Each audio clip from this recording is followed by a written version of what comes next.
Hello, नमस्ते and welcome back to E Bio academy. तो हम पढ़ रहे थे sexual reproduction in flowering plants. हमने इसके दो पार्ट्स देख लिए थे। पहले वाले पार्ट में हमने देखा था कि माइक्रोजेनेसिस कैसे होता है, उसका पूरा प्रोसेस समझा था। एंड दूसरे वाले पार्ट में हमने पढ़ा था पोलन ग्रेन के बारे में और मेगास्पोरोजेनेसिस के बारे में। राइट, तो मेल एंड फीमेल गैमेट कैसे प्रोड्यूस होते हैं वो हमने देख लिया था। अब गैमेट्स प्रोड्यूस हो गए थे। अब गैमेट्स के बाद क्या होगा, पिस्टिल और पोलन का इंटरेक्शन होना ज़रूरी है, जिससे फ्यूज़न होकर फर्टिलाइजेशन होगा एंड देन डिवीज़न के बाद एम्ब्रियो बनेगा। लेकिन वो फ्यूज़न से पहले फ्यूज़न कैसे होगा वो हमें समझना भी ज़रूरी है। तो उसके लिए उसको हम एक टर्म देते हैं जिसको कहते हैं पोलिनेशन। तो हम इसमें आगे की प्रोसेस समझेंगे, पोलिनेशन, और उसके बाद में जब फ्यूज़न होने के बाद एम्ब्रियो कैसे बनेगा एंड देन उसके बाद सीड। तो उसके बारे में हम इस वीडियो में देखेंगे और ये लास्ट वीडियो होगी, इसमें पूरा चैप्टर कवर हो जाएगा। तो पोलिनेशन कहते किसको हैं? पोलिनेशन का मतलब होता है कि जो पोलन ग्रेन होता है वो जो स्टिग्मा होता है, पिस्टिल के ऊपर हमने एक पार्ट देखा था स्टिग्मा, राइट, जो फीमेल रिप्रोडक्टिव पार्ट था उसमें जो ऊपर का पार्ट होता है उसको कहते हैं स्टिग्मा। तो पोलन ग्रेन का स्टिग्मा तक ट्रांसफ़र होना, इसी को क्या कहते हैं, पोलिनेशन। कि कैसे वो पोलन जो है वो एंथर से शेड ऑफ होगा और स्टिग्मा तक पहुंचेगा, उसे कहते हैं पोलिनेशन। अब फ्लावर्स में अपने आप तो ऐसे पोलिनेशन लाइक किसी किसी में हो जाता है। इसको दो टर्म्स देते हैं, एक सेल्फ पोलिनेशन होता है और एक होता है क्रॉस पोलिनेशन। राइट, तो सेल्फ पोलिनेशन का क्या मतलब है कि फ्लावर में अपने आप ही पोलिनेशन हो रहा है। लाइक वो जो एंथर से जो पोलन ग्रेन है वो सीधा अपने आप ही बिना किसी मीडियम के स्टिग्मा तक पहुंच रहा है, उसको कह देते हैं सेल्फ पोलिनेशन। अब इसमें इसके टाइप्स देखते हैं। इसमें एक टर्म है ऑटोगैमी। ऑटोगैमी, ऑटो का मतलब होता है सेल्फ, लाइक खुद से ही, ठीक है। तो फ्लावर में जो पोलिनेशन है वो अपने आप ही हो जाना एक ही सेम फ्लावर में, उसे कहते हैं ऑटोगैमी। इसमें जो एंथर और स्टिग्मा है उनका पास पास होना ज़रूरी होता है, तभी ये ऑटोगैमी हो सकता है, अदरवाइज उसके चांसेस कम हो जाते हैं। अब इसमें दो तरह के फ्लावर्स होते हैं। एक होता है क्लिस्टोगैमस फ्लावर। क्लिस्टोगैमस फ्लावर क्या होता है कि ये ओपन नहीं होते, ठीक है। तो इसमें एंथर और स्टिग्मा वो पास पास प्रेजेंट होते हैं, जिससे कि इनका जो पोलिनेशन है वो इजीली हो सके, वरना इसका पोलिनेशन का रेट कम हो जाएगा और आगे चल के फ्यूज़न नहीं हो पाएगा। राइट, ये जो अभी पिक्चर में आप देख रहे होंगे, यहाँ पे जो स्क्रीन में दे रखा है, यहाँ पे ये वाला पिक्चर, ये है ऑटोगैमस फ्लावर, ठीक है। तो एक ही प्लांट पे फ्लावर्स प्रेजेंट हैं और उनके बीच में ही पोलिनेशन हो रहा है बिना बाहर के मीडियम के थ्रू। राइट, सेकंड जो फ्लावर, सेकंड तरह का जो पोलिनेशन होता है वो होता है गिटोनोगैमी। इसमें क्या होता है, पोलन ग्रेन का जो ट्रांसफ़र है वो स्टिग्मा पे होगा लेकिन सेम प्लांट के दूसरे फ्लावर में। इसको हम टर्म दे देते हैं गिटोनोगैमी। मतलब जैसे कि यहाँ पे अगर मैं आपको दिखाना चाहूँ बना के,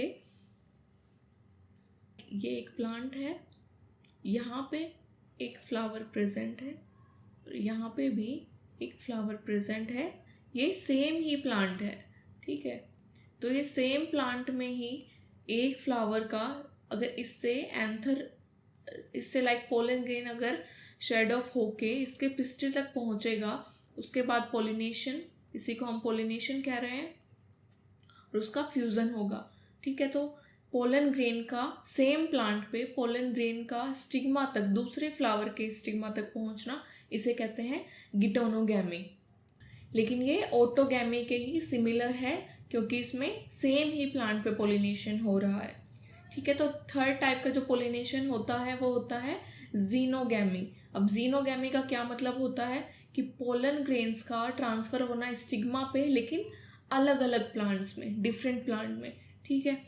तो जैसे कि अगर यहाँ पे मैं कहूँ कि लाइक एक यहाँ पे प्लांट है, इसका फ्लावर है, एंड एक यहाँ पे एक प्लांट है, इसका फ्लावर है, ठीक है। ये वाला प्लांट नंबर 1 और एक ये हो गया प्लांट नंबर 2। तो इसके अगर जो पोलन होंगे, इसके जो पोलन होंगे वो अगर स्टिग्मा पे ट्रांसफ़र हो जाए दूसरे वाले प्लांट के, तो इस तरह के पोलिनेशन को क्या कहते हैं, जीनोगैमी, क्योंकि उसमें अलग अलग प्लांट पे दो डिफरेंट प्लांट पे पोलिनेशन हो रहा है। एक प्लांट से पोलन जाके दूसरे वाले प्लांट के फ्लावर पे जाके स्टिग्मा पे स्टिक हो रहे हैं। तो इस तरह के पोलिनेशन को कह देते हैं जीनोगैमी, और इसको क्रॉस पोलिनेशन भी कह देते हैं। अब पोलिनेशन होता कैसे है, हमने बता दिया कि किसी किसी में तो क्या होगा, सेम अगर प्लांट है तो सेम फ्लावर पे, सेम प्लांट के फ्लावर पे ही आके वो फॉल हो जाएंगे, शेड ऑफ हो जाएंगे पोलन ग्रेन्स, और पोलिनेशन हो जाएगा। लेकिन अगर क्रॉस पोलिनेशन करवाना होगा तो वो किसके थ्रू होगा, वो हम बात करते हैं। तो इसमें 2-3 तरह के मीडियम होता है। पहला हम देखेंगे कि पोलिनेशन बाय विंड, विंड के थ्रू पोलिनेशन कैसे होता है। जैसे कि एक प्लांट है, उसके पोलन ग्रेन्स शेड ऑफ हो गए, ठीक है, तो जब हवा चलेगी तो विंड के फ्लो के साथ ही वो पोलन ग्रेन उड़ के दूसरे प्लांट पे आ जाएंगे और उसके स्टिग्मा पे स्टिक हो जाएंगे। अब हमें पता है कि स्टिग्मा जो होता है ना, वो स्टिकी होता है, ताकि जो पोलन ग्रेन उसके कांटेक्ट में आए तो वो उसके एकदम से स्टिक हो जाए, चिपक जाए और फ्यूज़न इजीली हो सके। तो जो विंड के थ्रू जो पोलिनेशन होता है उसमें हम देखते हैं कि जो पोलन ग्रेन्स प्रेजेंट होते हैं वो बहुत ही लाइट वेट होते हैं और नॉन स्टिकी होते हैं। अब ऐसा क्यों, लाइट वेट होंगे तो वो विंड के साथ इजीली उड़ के दूसरे स्टिग्मा पे जा सकते हैं। इसीलिए जो पोलन ग्रेन्स होते हैं वो लाइट वेट होते हैं और नॉन स्टिकी होते हैं, ताकि वो किसी सरफेस से चिपके ना, और जब हवा चले तो विंड फ्लो के साथ साथ ही वो दूसरे फ्लावर पे पहुंच जाए। दूसरी तरह का जो पोलिनेशन होता है वो होता है वाटर के थ्रू। तो इसमें जो मीडियम होगा वो वाटर होगा। वैसे बहुत ही कम स्पीसीज होती हैं जिनमें वाटर के थ्रू पोलिनेशन पॉसिबल हो पाता है, हाइड्रिला वगैरह, हाइसिंथ, इसमें हम देखते हैं कि वाटर के थ्रू पोलिनेशन हो जाता है।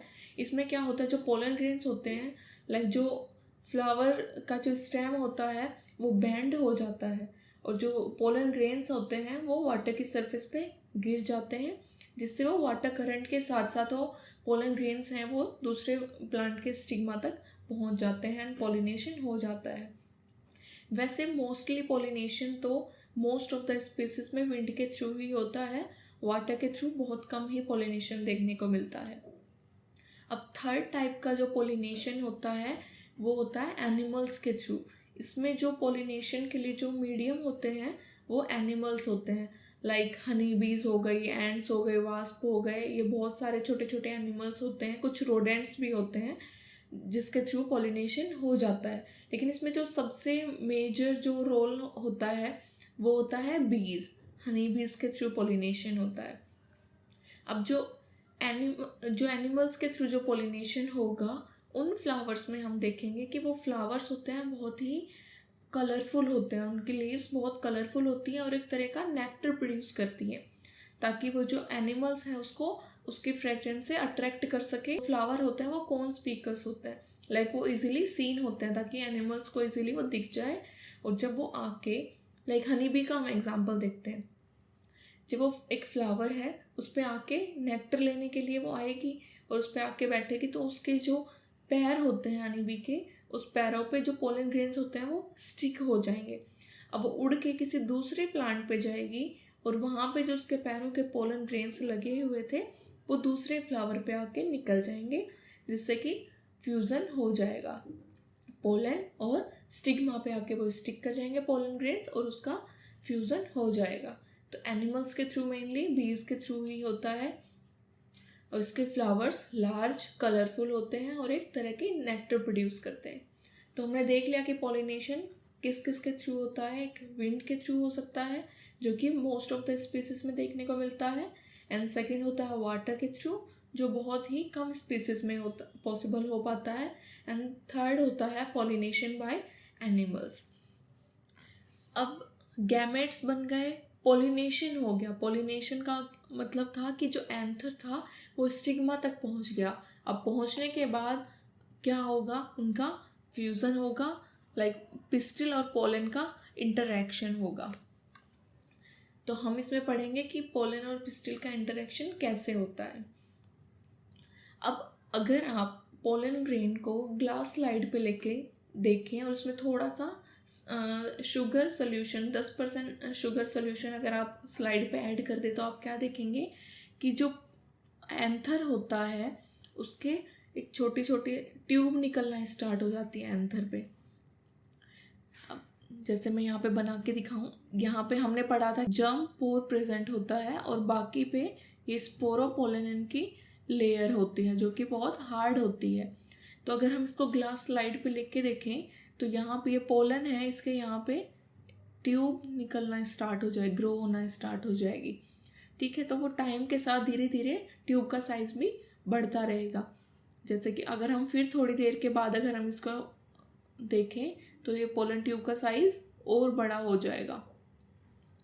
और ये जो पोलन ट्यूब है ये जर्म पोर के पास से ही ग्रो होना स्टार्ट हो जाती है। ये स्पोरोपोलेनिन की लेयर थी और यहाँ पे ये ट्यूब बनना स्टार्ट हो जाएगी। अब इस पिक्चर में देखिए, यहाँ पे आपको ये पोलन ग्रेन दिख रहा है, ये पोलन ग्रेन है एंड जो इसके नीचे वाला ये वाला जो आप पार्ट देख रहे हैं ये है पोलन ट्यूब। धीरे धीरे पोलन ट्यूब बनना स्टार्ट हो जाएगी और जो दो मेल गैमेट्स होते हैं, जो मेल गैमेट्स प्रेजेंट होते हैं वो इस ट्यूब में ट्रांसफ़र होना स्टार्ट हो जाएंगे। ठीक है, अभी अब आगे देखने वाले हैं कि वो ट्रांसफ़र होके उनका फ्यूज़न कैसे होता है। तो पोलन ग्रेन हमने देखा पोलिनेशन में पोलन ग्रेन था वो स्टिग्मा तक पहुंच गया था और वहाँ से लेके इनका ओव्यूल तक पोलन ट्यूब का निकलना और उसका ओव्यूल तक पहुंचना, ये जितनी भी इवेंट्स होती हैं वहाँ से लेके इसको हम कहते हैं पोलन पिस्टिल इंटरैक्शन। अब इसी में एक टर्म आती है आर्टिफिशियल हाइब्रिडाइजेशन। आर्टिफिशियल हाइब्रिडाइजेशन में क्या होता है, पोलन ग्रेन्स होते हैं उनको इमैस्कुलेशन और बैगिंग के थ्रू उनको स्टोर कर लिया जाता है। इमैस्कुलेशन बैगिंग क्या होता है, ताकि जो पोलन ग्रेन है वो दूसरे फ्लावर के स्टिग्मा के साथ कांटेक्ट में ना आ जाए और कंटामिनेशन ना हो, इसके लिए इमैस्कुलेशन और बैगिंग टेक्निक यूज़ की जाती है और आर्टिफिशियल हाइब्रिडाइजेशन में इनको काम में लिया जाता है जिससे कि इससे क्रॉप इम्प्रूवमेंट हो सके। लाइक इसको हम स्टोर करके भी रख सकते हैं पोलन ग्रेन्स को। ठीक है, तो अभी हम देखेंगे कि फ्यूज़न इनका कैसे होगा। यहाँ पे एक टर्म है डबल फर्टिलाइजेशन। फर्टिलाइजेशन तो हमें पता है कि पोलन ग्रेन का एग सेल के साथ या मेल गैमेट्स का एग सेल के साथ फ्यूज़न होना, उसे हम फर्टिलाइजेशन कहते हैं। अब डबल फर्टिलाइजेशन का क्या मतलब है? डबल फर्टिलाइजेशन मतलब 2 बार फर्टिलाइजेशन होगा। ठीक है, तो जो पोलन ट्यूब हमने पीछे देखा था कि पोलन ग्रेन था, वहाँ पोलन ग्रेन और उसके पोलन ट्यूब प्रोड्यूस हुई थी, ग्रो हुई थी। ठीक है, तो यहाँ पे 2 मेल गैमेट्स प्रेजेंट होंगे इस पोलन ट्यूब में, तो वो मेल गैमेट्स पोलन यहाँ से ट्रांसफ़र होके पोलन ट्यूब में आने लग जाते हैं। अब इनका एग सेल के साथ फ्यूज़न होगा और सिनगैमी कंप्लीट हो जाएगी। इसको तो हमने कह दिया कि फर्टिलाइजेशन होता है, लेकिन इसमें मैंने कहा इसमें 2 मेल गैमेट्स प्रेजेंट होते हैं, एक ये और एक ये। इसमें 2 मेल गैमेट्स प्रेजेंट होते हैं। तो एक जो मेल गैमेट है पोलन ट्यूब, लाइक यहाँ पे पोलन ग्रेन था, पोलन ग्रेन इधर आया, स्टिग्मा से स्टिक हो गया। अब ये पोलन ट्यूब बनना, ग्रो होना स्टार्ट हो जाती है। इस पोलन ट्यूब के थ्रू ही ये जो मेल गैमेट्स है ये इसमें एग सेल तक पहुंचाए जाते हैं। अब यहाँ पे हम देखेंगे कि एक जो मेल गैमेट है वो तो एग सेल के साथ फ्यूज़ हो जाएगा, ठीक है, और सिनगैमी बनाएगा। लेकिन ये जो दूसरा वाला जो मेल गैमेट है वो जाके जो बीच में जो न्यूक्लियाई प्रेजेंट थी उनके साथ, पोलर न्यूक्लियाई जो प्रेजेंट थी उनके साथ फ्यूज़ हो जाएगा। तो इसी को डबल फर्टिलाइजेशन कहते हैं। देखिए यहाँ पे मैं अगर एक रफ डायग्राम बना के दिखाऊं, हमने सेकंड वाले पार्ट में जब हम मेगास्पोरोजेनेसिस पढ़ रहे थे कि ओव्यूल कैसे बनता है वो हमने पढ़ा था। यहाँ पे एंटीपोडल सेल्स प्रेजेंट थी, यहाँ पे पोलर न्यूक्लियाई प्रेजेंट थी और यहाँ बीच में एक एग सेल और इनके दोनों तरफ सिनर्जिड प्रेजेंट थे, राइट। अब ये जो पोलन ग्रेन था, पोलन ट्यूब बनना स्टार्ट हुई, ये सिनर्जिड के पास से यहाँ पे ट्रांसफ़र होगी।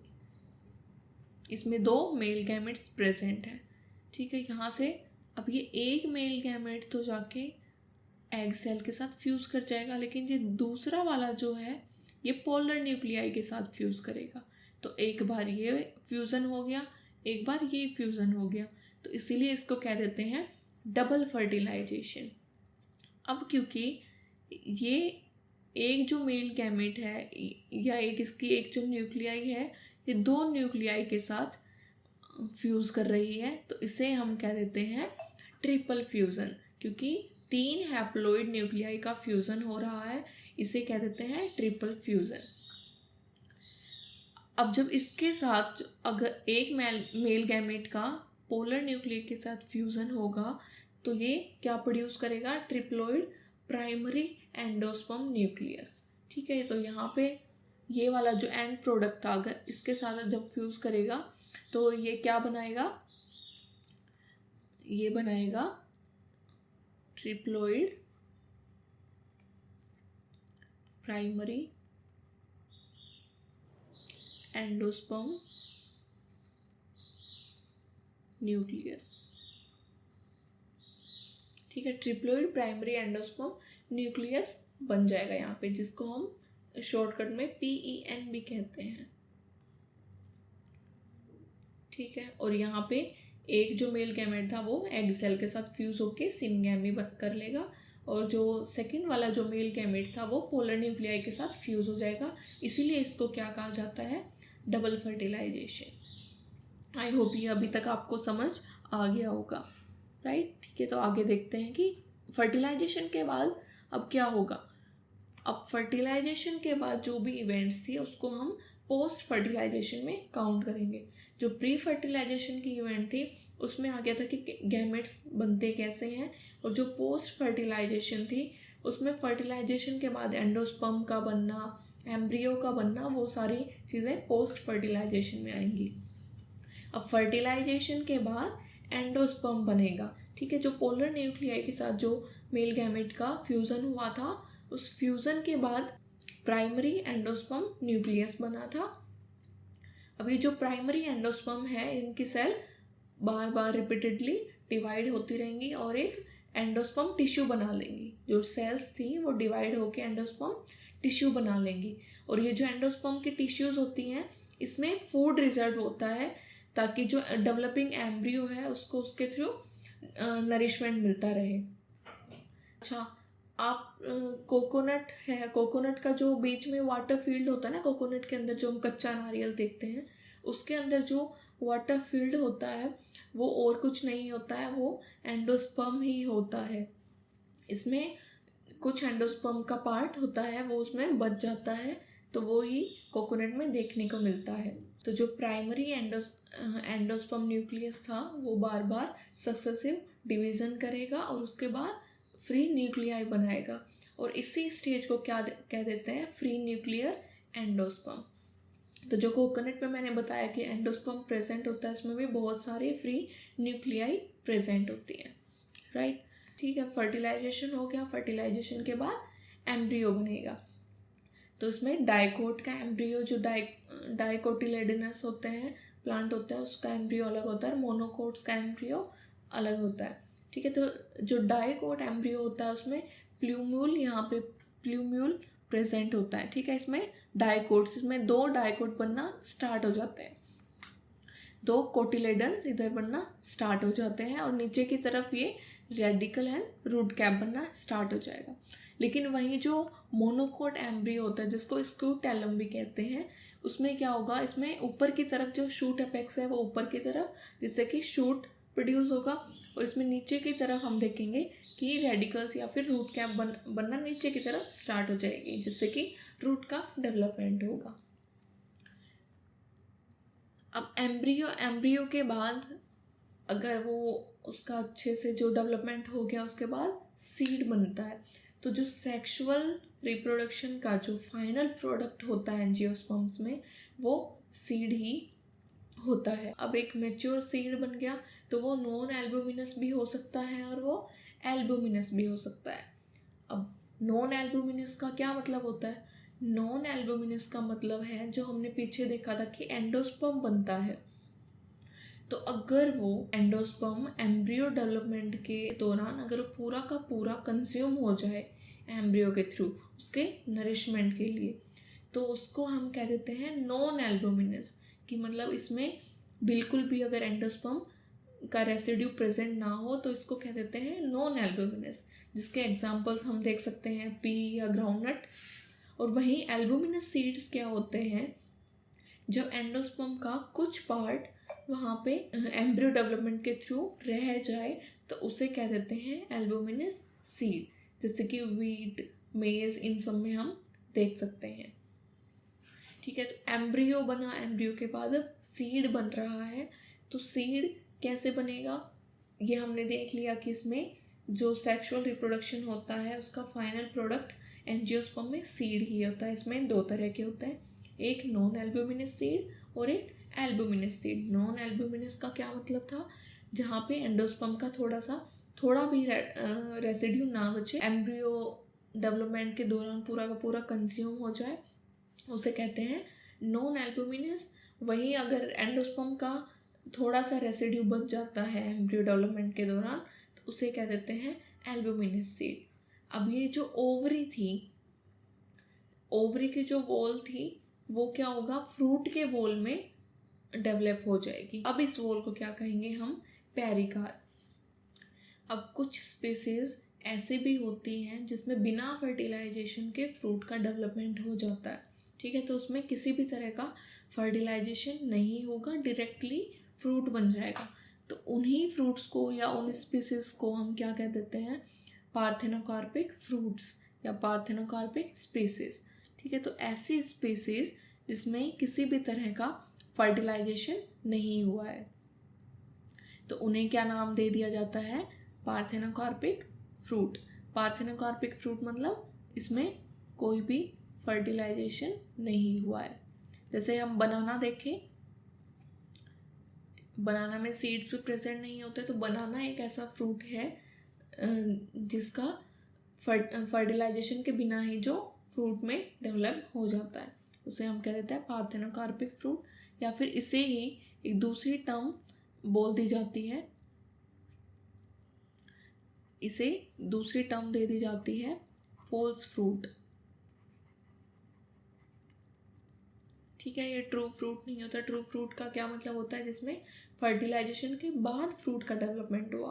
और जो फॉल्स फ्रूट होता है उसमें कोई भी फर्टिलाइजेशन नहीं होता, डायरेक्टली फ्रूट में डेवलप हो जाता है, इसे कह देते हैं पार्थेनोकार्पिक फ्रूट्स। अब यहाँ पे एक दो टर्म्स और आती हैं। पहली टर्म है एपोमिक्सिस। एपोमिक्सिस क्या होता है, कुछ ऐसे फ्लावरिंग प्लांट्स होते हैं, कुछ ऐसे स्पीसीज होते हैं, जैसे कि ग्रास हम देखें कि उसमें एक स्पेशल तरह का मैकेनिज्म होता है कि वो बिना फर्टिलाइजेशन के सीड प्रोड्यूस करने लग जाती है। लाइक हमने पीछे यहाँ पे देखा था कि बिना फर्टिलाइजेशन के सीधा फ्रूट में डेवलप हो रहा था, जैसे बनाना में, उसे क्या देते हैं पार्थेनोकार्पिक फ्रूट। लेकिन यहाँ पे हम देखेंगे कि बिना फर्टिलाइजेशन के सीधा ही सीड्स प्रोड्यूस करना, उसे एक टर्म दे दी जाती है जिसको कहते हैं एपोमिक्सिस। अब ये कैसे होते हैं, इसमें कुछ हार्मोनल चेंजेस होते हैं, तो एग सेल होते हैं, डिप्लॉइड एग सेल होते हैं, बिना किसी रिडक्शन डिवीजन के, लाइक बिना किसी डिवीजन के ही सीधा एम्ब्रियो में डेवलप हो जाते हैं, बिना फर्टिलाइजेशन के एम्ब्रियो में डेवलप हो जाएंगे। अब कुछ प्लांट्स ऐसे भी होते हैं जिसमें एक से ज़्यादा एम्ब्रियो बन जाते हैं, तो वो एक से ज़्यादा एम्ब्रियो बनने को ही क्या कहते हैं, पॉली एम्ब्रियोनी। उस स्टेज को क्या कहते हैं, जब एक से ज़्यादा एम्ब्रियो बन जाए तो उसे क्या नाम दे दिया जाता है, पॉली एम्ब्रियोनी। अब पॉली का मतलब ही क्या होता है, मैनी या फिर मोर देन वन। ठीक है, एक से ज़्यादा एम्ब्रियो बनना उसे कहते हैं पॉली एम्ब्रियोनी। जैसे सिट्रस, मैंगो, ये कुछ ऐसी इसके कुछ ऐसी वैरायटीज़ होती हैं। जो न्यूसेलर सेल्स होती हैं, जो एम्ब्रियो सेक के चारों तरफ प्रेजेंट होती हैं, वो डिवीज़न करना स्टार्ट कर देती हैं या फिर डिवाइड करना स्टार्ट कर देती हैं, और वो एम्ब्रियो सेक में आके और इकट्ठी हो जाती हैं और वो एम्ब्रियो में डेवलप होने लग जाती हैं। तो एक से ज़्यादा एम्ब्रियो का डेवलपमेंट हो गया। तो ऐसी स्पीसीज में हर एक ओव्यूल बहुत सारे एम्ब्रियोज कंटेन करके रखता है और बहुत सारे, एक से ज़्यादा एम्ब्रियो का बनना सीड में, इसे ही पॉलीएम्ब्रियोनी नाम दे दिया जाता है। तो इस वीडियो में हमने पॉलिनेशन से लेके सीड तक का, एम्ब्रियो तक का बनना हमने देखा था और कुछ ऐसी टर्म्स भी देखी हैं। तो इसी के साथ ये चैप्टर यहाँ पे ख़त्म हो जाता है। तो आई होप आपको ये वीडियो पसंद आया होगा। अगर कोई भी आपकी क्वेरीज़ हैं या फिर आप कुछ फीडबैक देना चाहते हैं तो आप वो कमेंट बॉक्स में आप लिख सकते हैं या शेयर कर सकते हैं। अगर आपको इसके बाद कोई भी, आपको अगर चैप्टर पहले पढ़ना है तो प्लीज़ कमेंट सेक्शन में आप बता दें। Thank you for watching.